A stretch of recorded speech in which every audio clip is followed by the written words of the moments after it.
Bienvenidos hermanos y hermanas. Dios es bueno. Dios es bueno. Grande es su misericordia. Vamos a ponernos en pie, hermanos, y vamos a abrir la Biblia. Lo vamos a hacer en la carta de Judas.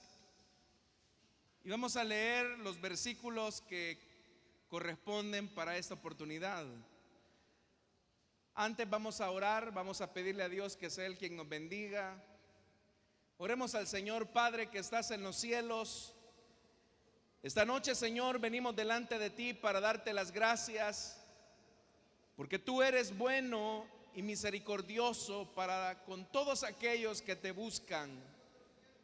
Esta noche queremos pedirte, Señor, que tú bendigas a tu pueblo por medio de tu palabra. Que el Espíritu Santo que inspiró las Escrituras pueda darnos palabras de vida y de fortaleza para todos aquellos necesitados de ti. Quédate con nosotros, en nuestra petición, en Cristo Jesús. Amén y amén. Carta de Judas, vamos a leer los versículos 5, 6 y 7.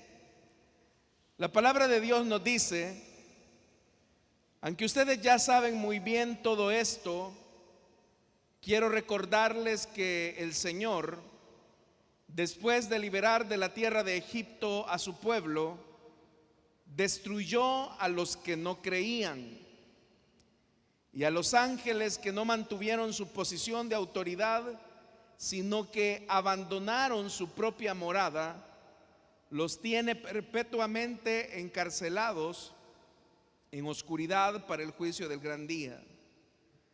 Así también Sodoma y Gomorra y las ciudades vecinas son puestas como escarmiento al sufrir el castigo de un fuego eterno por haber practicado como aquellos inmoralidad sexual y vicios contra la naturaleza.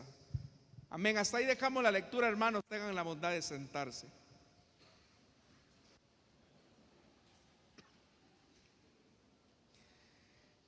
En la última ocasión, hermanos, estuvimos haciendo una descripción acerca de cuál era el problema que la iglesia tenía en relación a los falsos maestros, que, como lo vimos la semana anterior, eran personas que cambiaban la gracia de Dios por libertinaje. Pero antes de que Judas siga describiendo las características de estos falsos maestros, Judas va a comenzar, hermanos, a hacer un recorrido a través de 3 ejemplos de advertencia que Dios quiere dejar claro para los oyentes de esta carta. Y digo oyentes y no lectores, porque usted sabe que lo que se acostumbraba en las iglesias era a leer las cartas y las personas escuchaban. Y por eso es que el escritor va a mencionar 3 ejemplos de juicio divino. Es importante también hacer notar que estos 3 ejemplos de juicio divino tienen una íntima conexión, como ya lo dijimos, con la segunda carta del apóstol Pedro, lo único que con una secuencia un tanto diferente. Por ejemplo, Pedro presenta un orden cronológico. Él habla acerca de los ángeles caídos, habla acerca del diluvio y habla acerca de Sodoma y de Gomorra. Entonces él presenta los castigos divinos en orden cronológico. Pero a Judas lo que le interesa es presentar el castigo divino no tanto en un orden cronológico, sino en un orden temático. Y el orden temático, hermanos, muestra características que son bien visibles. El primero es el de la incredulidad. El segundo es el de la rebelión. Y el tercero es el de la perversión. El de la incredulidad se ve claramente reflejado cuando, por ejemplo, Judas hace mención acerca del castigo que Dios le impuso aparte del pueblo israelita que salió de la cautividad en Egipto. El segundo castigo tiene que ver, hermanos, con un castigo que el Señor colocó a los ángeles que abandonaron su posición de autoridad, abandonaron sus moradas y se rebelaron en contra de Dios. Entonces Dios coloca un castigo a la rebelión de los ángeles. Y el tercer castigo es el de las ciudades de Sodoma y Gomorra, que son ciudades que se caracterizan por el tema de la perversión sexual.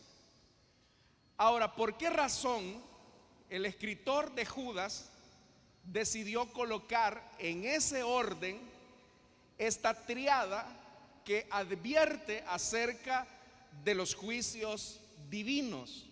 ¿Y por qué no lo hizo, por ejemplo, como cuando Pedro colocó, por ejemplo, el caso de los ángeles, del diluvio y de Sodoma y Gomorra? Porque al escritor de Judas lo que le interesa es demostrar cómo la apostasía y los que siguen la apostasía se van degradando hasta llegar al punto de la perversión. Entonces todo comienza con la incredulidad. A eso le sigue la rebelión. Y después de la rebelión sigue la perversión sexual. Entonces a Judas lo que le interesa, hermanos y hermanas, es precisamente colocar cómo la apostasía termina degradando a las personas al punto de volverse en personas perversas. Y eso lo vamos a ir viendo en la medida que vayamos desarrollando los comentarios de cada versículo. Vamos a comenzar con el versículo 5, que comienza diciendo: aunque ustedes ya saben muy bien todo esto, quiero recordarles. Vea cómo el escritor está diciendo: hermanos, yo sé que ustedes ya saben muy bien todo esto.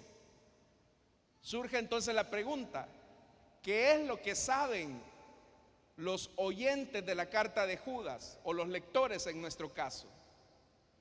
¿Qué es lo que ya saben y qué es lo que Judas quiere recordarles? Tiene que ver, hermanos, con las enseñanzas básicas de la fe cristiana. Judas está partiendo de un hecho: ustedes ya manejan los elementos básicos de la fe.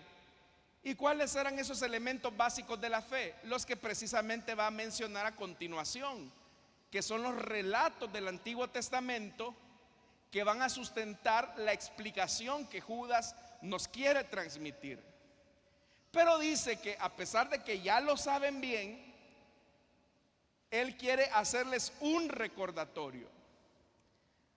Al llegar a este punto, es importante, hermanos y hermanas, que nosotros como cristianos estemos en un continuo recordatorio de aquellas cosas que nosotros pensamos que las manejamos muy bien.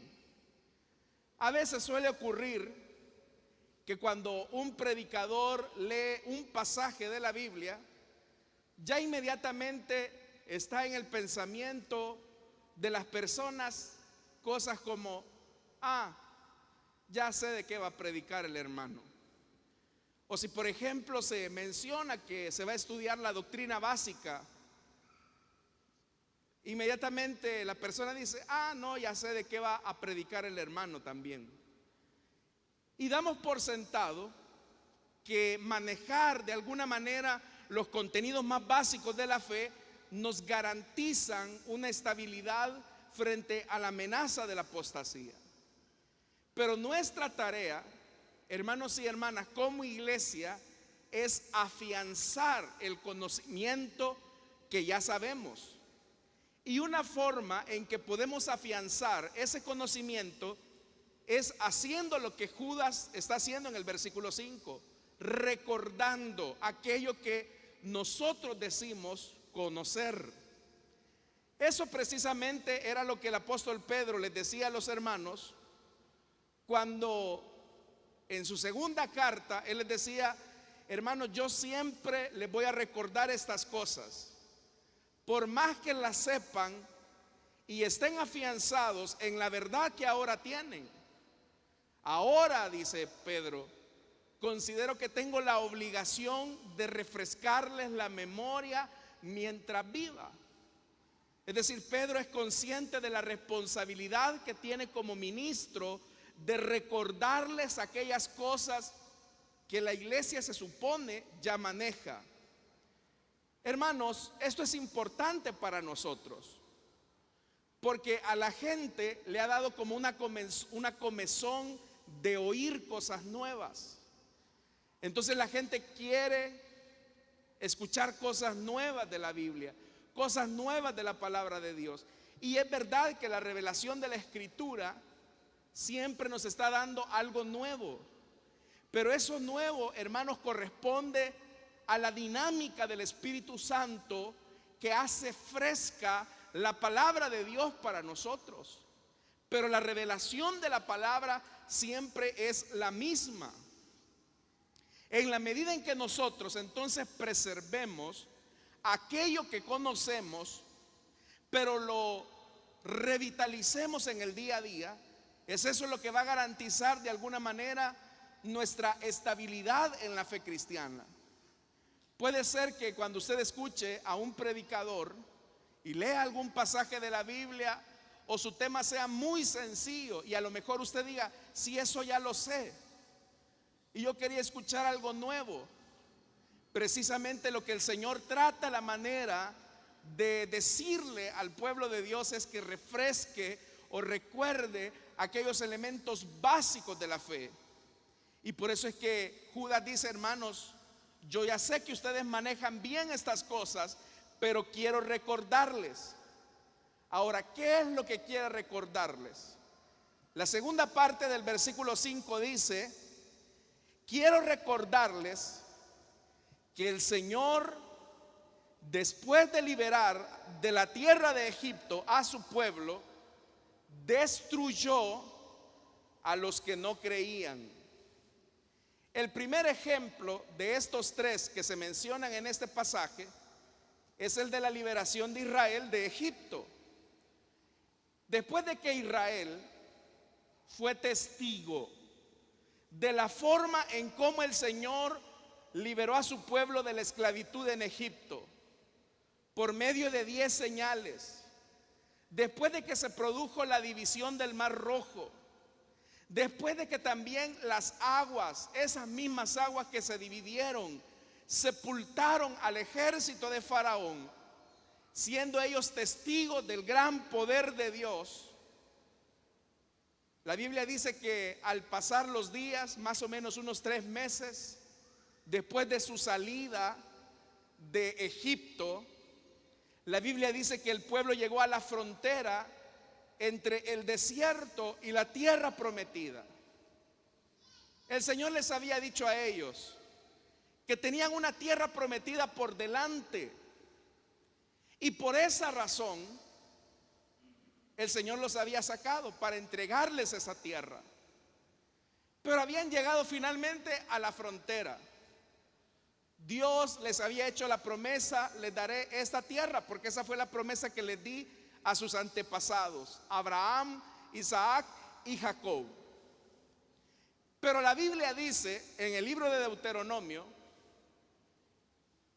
que el Señor les dijo: vayan, tomen posesión de la tierra, no se desanimen, que yo les he entregado toda esta heredad a ustedes. Pero dice la Biblia que a ellos se les ocurre la brillante idea de enviar a 2 espías, uno por cada tribu, para que certificaran si lo que Dios había prometido era verdad. Y eso usted lo puede encontrar en el libro de Deuteronomio, en el capítulo 1. A ellos se les ocurre la brillante idea de certificar si lo que Dios les había prometido era verdad. Y ahí, hermanos y hermanas, es donde comienza la incredulidad del pueblo. Porque si Dios nos ha dado una promesa, ¿por qué nosotros tenemos que certificar aquello que Dios nos ha prometido? No tiene sentido. Porque como la misma palabra de Dios nos dice, sea todo hombre mentiroso, pero Dios veraz. Los hombres pueden mentir, pero si Dios le ha hecho una promesa a usted, usted no tiene que andarle pidiendo al Señor: Señor, dame una prueba, Señor, dame una señal, Señor, demuéstrame que esto o aquello es tu verdad, es tu palabra. Usted simplemente tiene que aferrarse a la palabra de Dios, no tener miedo y poseer aquello que Dios le ha dado. Pero usted sabe la historia. Moisés decide enviar a los 2 espías, y por un periodo de 40 días, oiga esto, 40 días, ellos exploraron la tierra. Y a la vuelta de esos 40 días, ellos presentan su informe. Ellos presentan su informe ante Moisés y toda la congregación. Y el informe era: miren, es verdad lo que Dios dice. Es una tierra buena, donde fluye la leche y la miel. Es una tierra rica, fructífera. Y dice la Biblia que ellos presentaron el fruto de la tierra. Era un fruto bastante bueno. Entonces ellos certifican todo y el pueblo se anima. Finalmente ellos tienen la señal que tanto andaban buscando. Pero esa señal que llevaron frente al pueblo iba acompañada también de una interpretación de lo que iba a costar penetrar la tierra. Y dice la Biblia, miren, la ciudad está completamente amurallada. Ahí viven los hijos de Anac, raza de gigantes. La tierra está fortificada. Y en el momento en que los espías están dando ese informe, dice la Biblia que inmediatamente Josué y Caleb, que eran parte de los 2 espías, interrumpieron el informe y dijeron: subamos a conquistar esta tierra. Estoy seguro de que el Señor nos dará lo que Él nos ha prometido. Pero cuando los otros 10 espías escuchan a Josué y a Caleb, que hablan con fe ante las promesas de Dios, dice la Biblia que los 10 dicen: no podremos combatir contra esa gente, porque son más fuertes que nosotros. Y lo que es más, vienen ellos y dicen: a nuestro parecer, nosotros les parecemos como langostas, como insectos, como cucarachas, nos van a aplastar. Y dice la Biblia, lo dice claramente, que comenzaron, esto lo pueden ustedes encontrar, hermanos, en el libro de Números, específicamente en el capítulo 13. Dice en el libro de Números, en el capítulo 13, que ellos comenzaron a esparcir falsos rumores acerca de la tierra que habían explorado. Los 10 eran líderes, era gente selecta que comenzó a esparcir rumores. Pero ¿qué provocó eso en las personas? Incredulidad. Al punto que dice la Biblia, hermanos y hermanas, que toda la congregación israelita comenzó a gritar, a llorar: cómo quisiéramos haber muerto en Egipto, más nos hubiera valido morir en el desierto. Y comenzaron a ver a Dios como culpable, porque lo cuestionaron diciendo: ¿por qué nos ha traído el Señor a esta tierra? ¿Por qué vamos a morir atravesados por la espada y que nuestras esposas y nuestros hijos se conviertan en botín de guerra? Y ahí es donde ellos comenzaron a hacerse la pregunta: ¿no será mejor regresar a Egipto?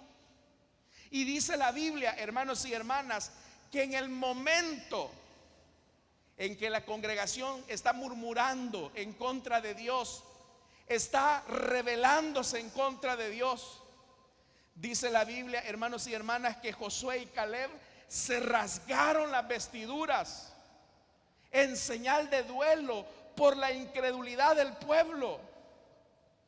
Y le dijeron a la comunidad: si el Señor se agrada de nosotros, esa tierra donde abunda la leche y la miel será nuestra. Así que no sean rebeldes contra el Señor, no tengan miedo, porque esta tierra la ha prometido el Señor y ya son pan comido. Pero ¿sabe qué fue lo que pasó?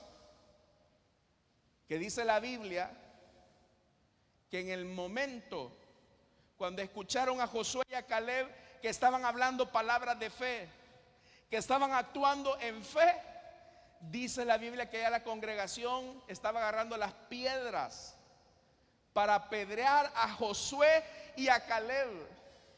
Y ya cuando ellos estaban, hermanos y hermanas, a punto de ser lapidados por una congregación incrédula, en el momento el Señor le habló a Moisés y le dijo: ¿hasta cuándo esta gente me va a seguir menospreciando? ¿Hasta cuándo se negarán a creer en mí a pesar de todas las maravillas que yo he hecho entre ellos? Y el Señor les colocó un castigo.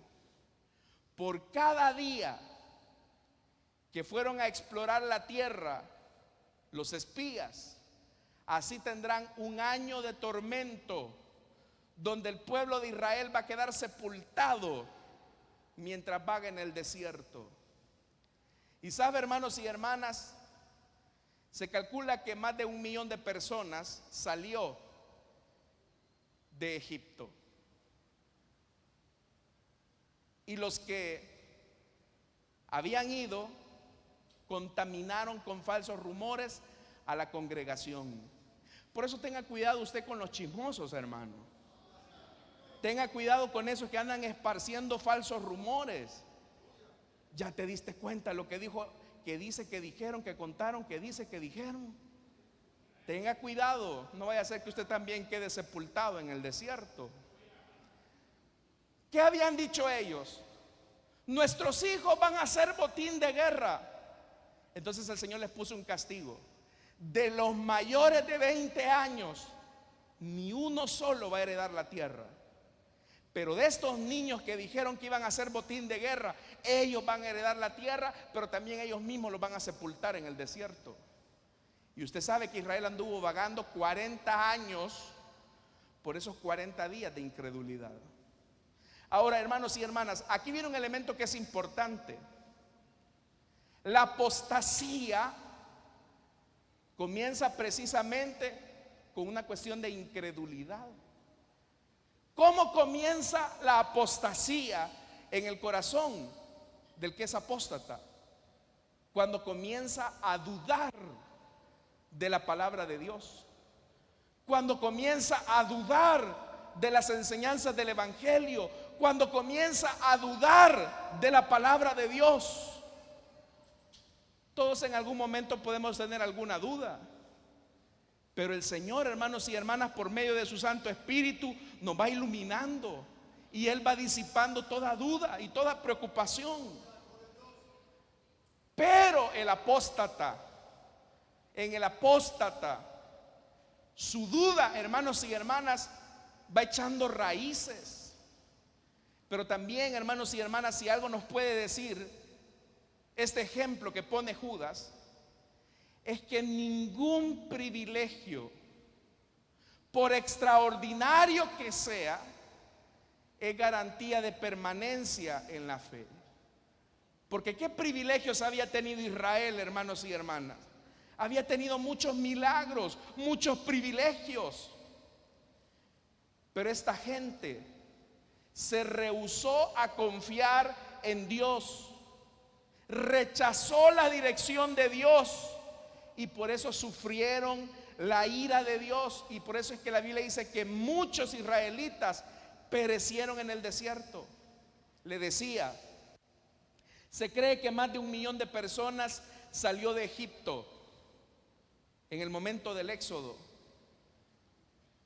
Y hay un cálculo que se hace por medio del libro de Números, que más o menos, hermanos y hermanas, más de 600,000 hombres eran mayores de 20 años.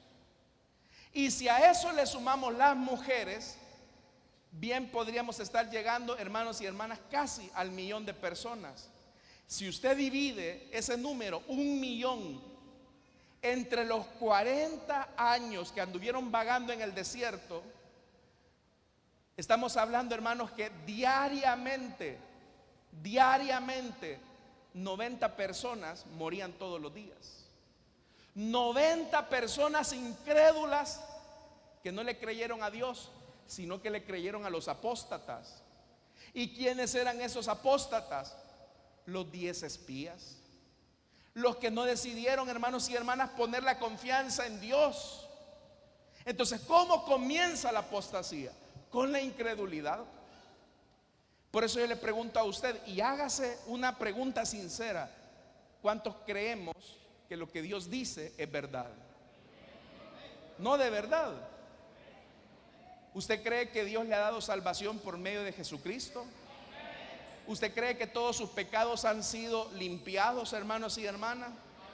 ¿De verdad lo cree?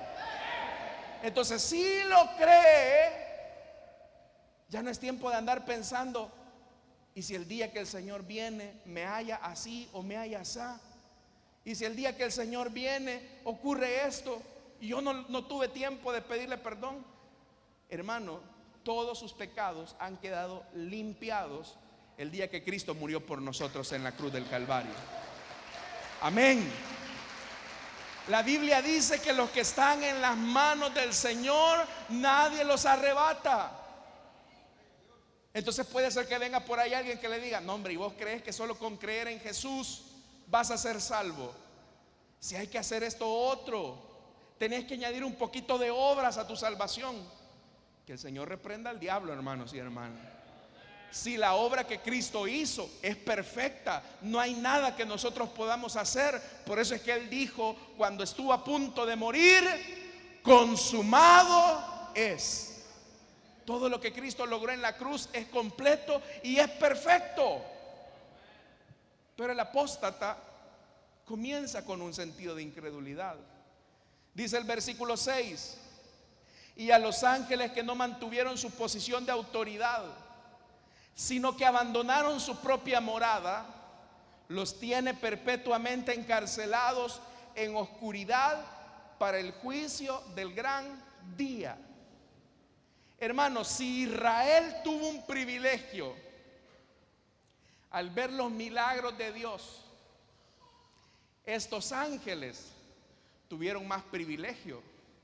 Porque qué más privilegio era que estar en la misma presencia de Dios.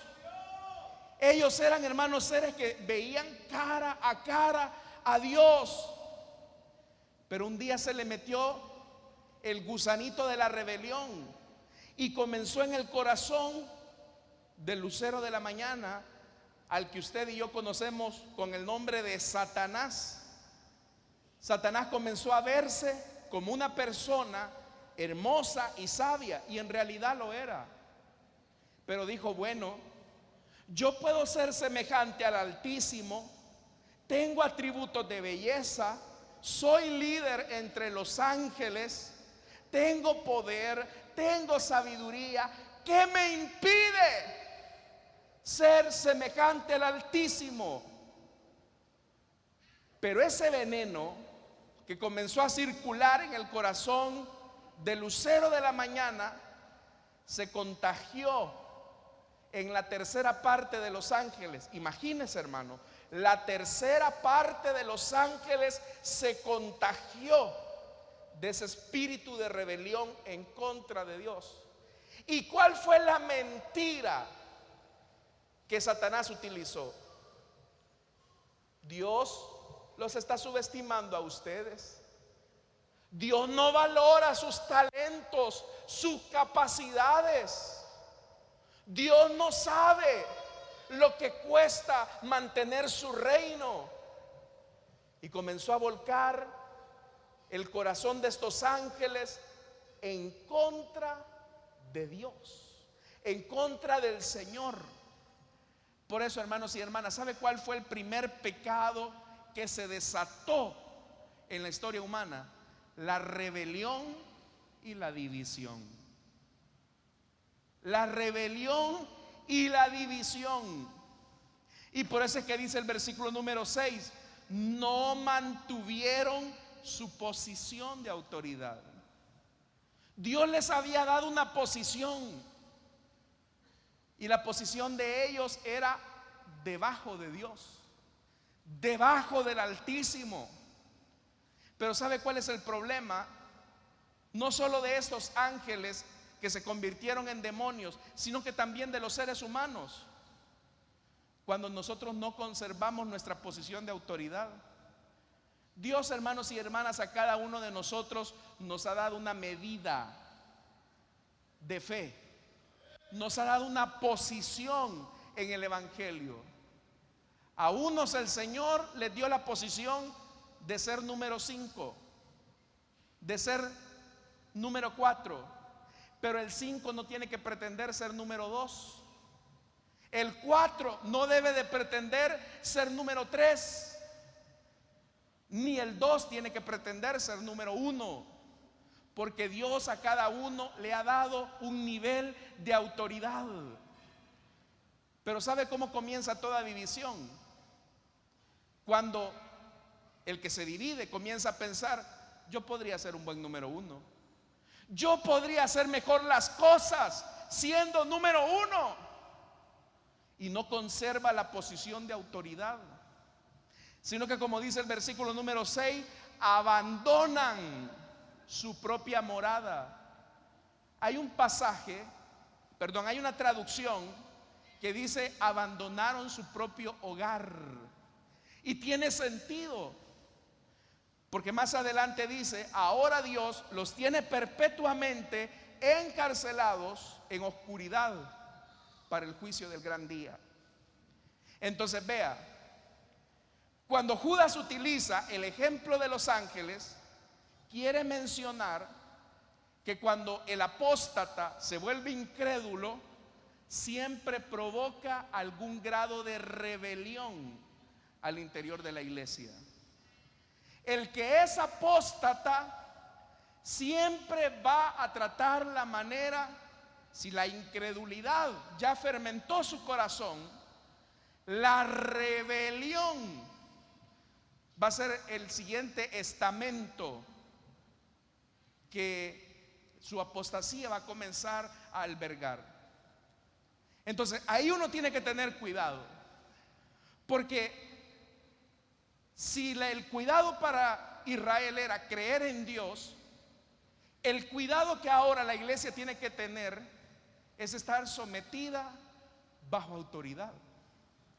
Y a nosotros como que nos cuesta mucho esto, los seres humanos, nos cuesta estar bajo autoridad, porque siempre nosotros creemos que tenemos la razón. Hermanos y hermanas, esto es un llamado también para los que ejercemos algún tipo de liderazgo al interior de la iglesia. Si Dios le ha dado una posición de líder, no trate usted la manera de creer que puede hacer mejor las cosas que su supervisor, porque eso de alguna manera puede estar generando en usted cierta inconformidad. Y es ahí donde uno tiene que tener completamente cuidado, porque la rebelión siempre va a suscitar división al cuerpo de Cristo. Pero dice más el versículo 7: así también Sodoma y Gomorra y las ciudades vecinas son puestas como escarmiento Otra traducción dice como ejemplo, al sufrir el castigo de un fuego eterno. Oiga esto, por haber practicado como aquellos inmoralidad sexual y vicios contra naturaleza. Las ciudades de Sodoma y de Gomorra se caracterizaban por la práctica de la homosexualidad. Cuando una persona es practicante del pecado de homosexualidad, ha traspasado los límites de su propio cuerpo. Y eso fue lo que ocurrió en el caso de Sodoma y de Gomorra. Pero ¿por qué razón? Y eso es lo que yo le decía al principio. ¿Por qué razón Judas utiliza el ejemplo de Sodoma y Gomorra para llevar al siguiente nivel de cómo se entiende y cómo se explica la apostasía? Porque cuando la apostasía se fermentó en rebelión, el siguiente paso es la perversión. Quiero que usted note algo. Casi siempre los que se dividen, al dividirse, caen en conductas de inmoralidad sexual que no se detienen. Van una tras otra, tras otra, tras otra, tras otra. Lo que la gente no se da cuenta es que la rebelión que suscitó la división ha encadenado al divisor en una conducta perversa de adicción sexual, que es lo que el pasaje está mencionando acá. Ahora, como el pasaje lo que quiere reflejar es cómo la apostasía va fermentando, si usted, hermanos y hermanas, deja de creer en los elementos básicos de la fe cristiana, y usted, hermano, llega a un punto en que rechaza las verdades del evangelio, su corazón se va a llenar de incredulidad. Pero esa incredulidad automáticamente va a generar una rebelión en contra de la autoridad. Entonces son las típicas personas que le dicen: y vos le haces caso al pastor. No, hombre, si eso es mentira, eso de que hay un infierno, de que hay condenación eterna. No, hombre, que hay consecuencias del pecado. No, hombre, mira, si yo ya tengo 5 y nadie se ha dado cuenta y no me ha pasado nada, ya eso ya está suscitando rebelión. Pero esa rebelión va a terminar, hermanos, en un punto de perversión. Al pensar en esto, no dejo de pensar, por ejemplo, en el caso de cómo surgió la secta de los mormones. Ustedes saben que su mayor exponente y el famoso venerado José Smith, que supuestamente recibió revelaciones, usted sabe, hermanos, este señor de apellido Smith perteneció a las iglesias cristianas, dejó de creer en las verdades del evangelio, se rebeló para armar su grupito de gente que lo siguiera, que siguiera sus doctrinas, que siguiera sus enseñanzas. Pero después, hermanos y hermanas, usted sabe que José Smith se pervirtió al punto que dentro del mormonismo es aceptada, por ejemplo, la poligamia. Dice los escritos del mormonismo que el Señor Jesús reveló a José Smith que él podía tener más de una esposa, él podía tener doncellas. Me interesa el mormonismo, dijo uno por ahí. No, ¿verdad? Pero después, oiga, pero vea cómo se degradó este hombre y cómo degradó a todo su grupo.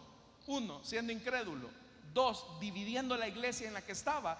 Y 3, pervirtiéndose él.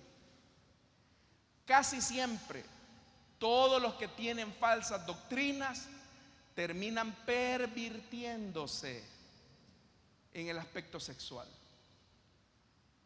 Y le voy a decir algo más, casi siempre los que se dividen terminan pervirtiendo su espiritualidad en reincidencias pecaminosas. Entonces, note cómo la apostasía puede fermentarse en el corazón de una persona. Uno, con incredulidad hacia la palabra de Dios. Dos, rebelándose a la autoridad. Y tres, pervirtiendo los límites que Dios ha establecido. Por esa razón es que Judas utiliza el ejemplo de Sodoma y Gomorra. Porque como ya le dije, la práctica de la homosexualidad es traspasar los límites del cuerpo que Dios estableció para hombres y para mujeres. Pero ¿cómo es que una persona puede llegar hasta eso? ¿Cómo es que una persona puede llegar al punto de degradar su cuerpo con otro hombre o una mujer con otra mujer? ¿Cómo es que una persona puede llegar a degradarse tanto? Por cómo piensa. Usted sabe que detrás de esta filosofía, de lo que se conoce como ideología de género, ¿cómo es, hermanos y hermanas, que las personas y las sociedades han llegado a abrazar tanto la ideología de género? En primer lugar, se volvieron incrédulos a la palabra de Dios que dice que varón y hembra Dios los creó. Y se rebelaron en contra de Dios. Nosotros no vamos a hacer lo que la iglesia dice. Es más, vamos a crear nuestras propias leyes donde se nos permita ser lo que sentimos ser. Y si yo me siento mujer, ¿cuál es el problema? Y si yo me siento que soy un niño de 6 años, aunque sea un hombre de 50, ¿cuál es el problema? Y me rebelo. ¿Qué es lo que está pasando actualmente en el mundo? ¿Sabe cuál va a ser el tercer estamento al que van a llegar las sociedades? Al punto de la perversión. ¿Qué es lo que estamos viendo ahora? ¿Por qué hemos llegado a un punto de tanta perversión donde ahora hasta en las series animadas que consumen sus hijos hay contenido de ideología de género? ¿Sabe por qué? Porque todo comenzó con un rechazo de la palabra de Dios. Y eso después condujo a una rebelión abierta en contra de Dios. ¿Cuál es el tercer nivel? La perversión. La perversión. Hermanos, si cuando una muchacha que está sufriendo de un trastorno de anorexia llega donde el cirujano plástico y le dice: oiga, doctor, yo me siento gorda, quíteme por favor unas 20 o 30 libras, y ya está en estado cadavérico, hermano, y un médico no se atreve a tocar el cuerpo de esa niña porque entiende que tiene un problema psicológico y la remite donde el especialista de la salud, ¿cómo es que ahora en países del primer mundo han llegado al punto de la perversión donde a un niño que está en su etapa de desarrollo se le comienzan a suministrar hormonas femeninas porque él se siente niña, entorpeciendo su proceso de crecimiento? ¿Sabe, hermanos y hermanas, que en Alemania, por ejemplo, existe una ley en donde los padres no pueden asignarle el sexo a sus hijos? Porque eso tiene que ser una decisión que ese niño va a tener que tomar en algún momento de su vida. ¿Por qué hemos llegado a ese punto de perversión? Porque el ser humano se ha vuelto rebelde a la palabra de Dios, se ha vuelto incrédulo. Pero eso no solamente en eso. ¿Por qué usted cree que hay tantas locuras dentro de muchas, entre comillas, iglesias? Porque han rechazado en primer lugar la palabra de Dios, porque se han rebelado a la autoridad de la palabra de Dios, y eso los ha llevado a un punto de perversión. ¿Cuántos casos no han habido en la historia de gente que ha arrastrado a la apostasía a toda su congregación y los ha llevado al punto de la perversión, hermanos. Ahí tenemos este caso famoso en los Estados Unidos de este hombre que literalmente arrastró a toda su congregación, hermanos, a Suramérica. Y al llevarse a toda su gente hacia Suramérica, cuando estuvieron ahí, los hizo trabajar para él. Fue una comunidad cerrada. Pero ¿sabe lo que hacía este hombre? Comenzaba a abusar de niños. Comenzaba a meterse con los niños y las niñas. Y nadie podía decir nada, porque él era el enviado de Dios. Cuando los Estados Unidos comenzaron a sospechar de toda la perversión que él tenía en Sudamérica, incluso llegó un representante de los Estados Unidos a verificar la situación. Y ya cuando los Estados Unidos verificó que efectivamente ahí había algo raro, a punto de irse en su avioneta de ese lugar, todos los fanáticos de este hombre comenzaron a ametrallar la avioneta hasta que falleció casi la mayoría de los que habían venido a supervisar su campamento. ¿Y sabe qué fue lo que hizo este hombre? Como ya se sentía descubierto, él les dijo: hermanos, vamos a beber nuestra última cena, la cena del Señor. Pero en el vino, hermanos, que les dio, les comenzó a poner veneno. Y literalmente, hermanos, fue un suicidio en masa. Y uno se pregunta: ¿y cómo es que esta gente le creía a un loco como este? Porque ese loco comenzó pervirtiendo las escrituras, poco a poco, y la gente no lo sintió, hasta que de repente, hermanos, se fueron a Sudamérica a vivir. Ese es un caso de apostasía. Hoy, hermanos, estamos viviendo otros casos de apostasía que son más peligrosos. Y es ahí donde se vuelven importantes las palabras que dice el versículo 5. Hermanos, yo sé que ustedes ya saben de memoria la doctrina, pero quiero recordarles, porque lo único que nos va a preservar en la fe es la palabra de Dios. Ni siquiera son los privilegios. Los privilegios no son garantía de que usted permanece en la verdad, mi estimado. Usted puede tener cualquier privilegio en una iglesia, eso no es garantía de que esté en la fe. La garantía de que usted está en la fe es que usted sabe muy bien en quién ha creído y recuerda constantemente estas cosas. Así que, hermanos y hermanas, si hemos sido llamados por el Señor a tener una vida comprometida con la palabra, filtre todo lo que escucha por medio de la palabra. Amén, hermanos. El que tenga oídos para oír, que oiga lo que el Señor nos ha dicho esta noche. Amén. Vamos a orar, hermanos. Vamos a cerrar nuestros ojos.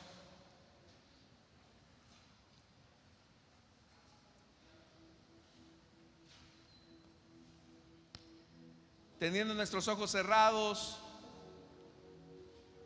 y nuestro rostro inclinado, si hay alguien que desea entregarle su vida a Cristo o que desea reconciliarse, puede ponerse en pie. Sé que el mensaje de esta noche ha sido más una advertencia para el pueblo de Dios, para recordar las enseñanzas del Evangelio, las básicas.